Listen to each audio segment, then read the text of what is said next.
Hey guys, what's up? This is Twisted, and here we are doing our first raw cap footage of Elegon. This is our first kill. We spent a little bit more time on this boss than we have on the others. A lot of it was just working out general macro of this fight, kind of like where to focus DPS, how to position, like that kind of stuff. It is kind of a check on all fronts, like your tanks need to be geared, your DPS need to be geared, your healers need to be geared.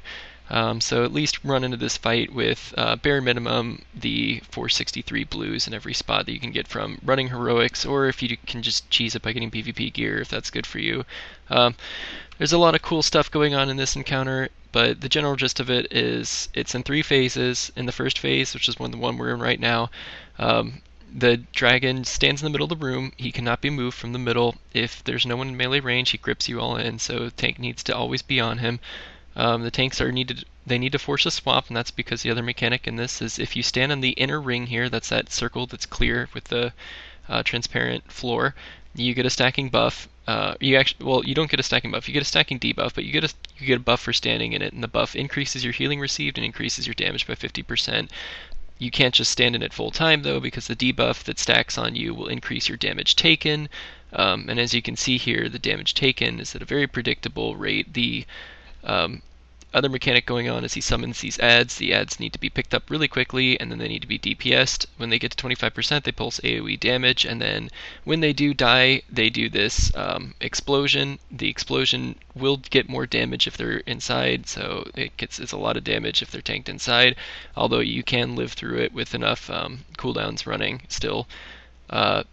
You basically kill them, go back to the boss, rinse, repeat. The melee reset their stacks during that time. Then if you do make it through there, you push into phase 2. Phase 2 gets pushed at 85 and 50% of the boss's health. We just are doing phase 2 right now. As you can see, we spread out around the room because he summons these 6 little ads that run towards the pillars. Basically, this phase ends when one of those ads actually reaches the pillars. As you see, when the ads die, they explode. That's the healing soften rage, and then the DPS Soft Rage is he will spawn them more frequently, and they will move a little bit more fast. Like they'll get a little bit of a more movement speed boost as they spawn. So eventually your damage dealers aren't going to be able to keep up with the speed that they're running at that pillar, and they're going to reach the pillar. So the reason you want to be killing these ads as high as possible is because every time he does spawn one of the ads, it like debuffs him sort of, and he'll take more damage taken, and it's huge. It's 10% each time he summons each one of these ads. So you can get all of these waves out, and the faster you can kill him, and the more times you can do this rinse repeat in phase 2, the more damage he takes. And it's really important to know like what your limits are, what your thresholds are as your raid comp varies and depends on like how you set it up. Like, you know, we're 2 healing this. I bet like under a 3 healing you would probably want to push like extra cooldowns to try to get more of those stacks off at a time. But you can work that out in your own comp. I'm not going to give you the how-to on it because it's going to be different for everybody. This is the phase 3. You can see that the floor disappears.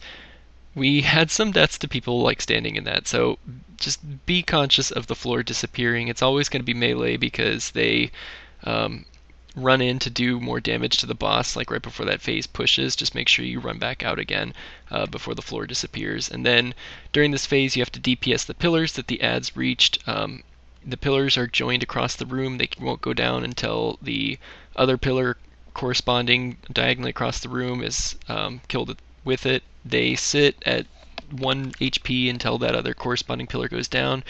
They need to go down because there's this like field of energy that pretty much insta-kills you if you run through it, and that's what's gating you from grouping up.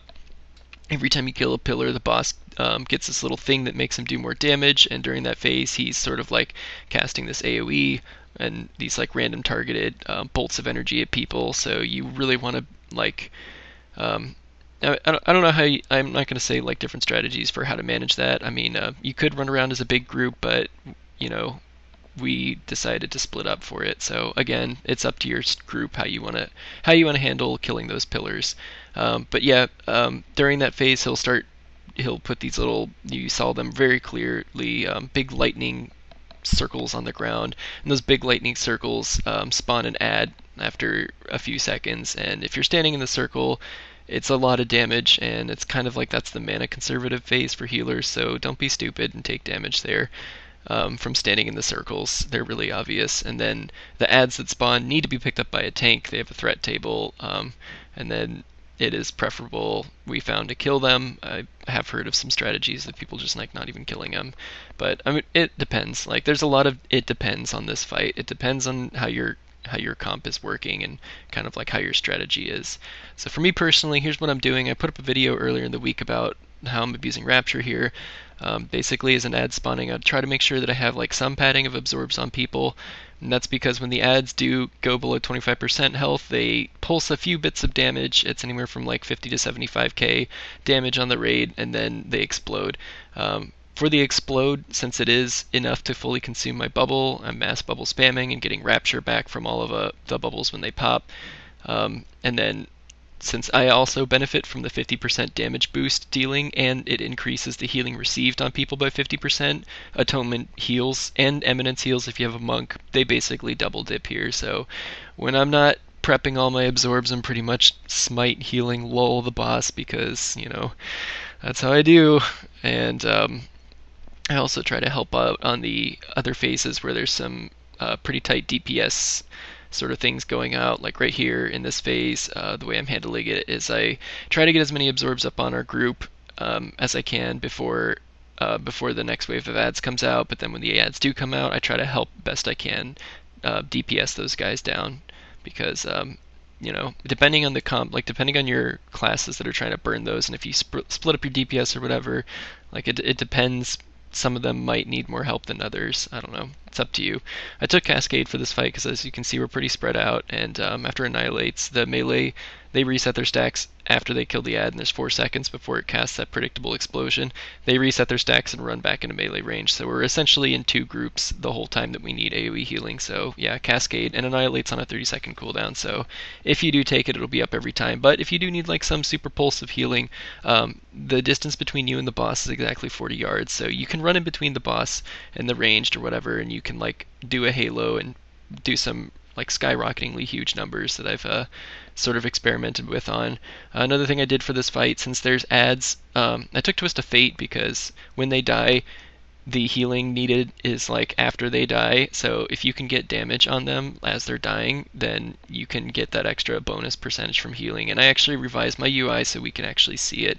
My earlier vid didn't show Twist of Fate in my buffs because it was kind of like, it's like a passive thing, so I didn't have it showing, but I put it up there for everyone to see.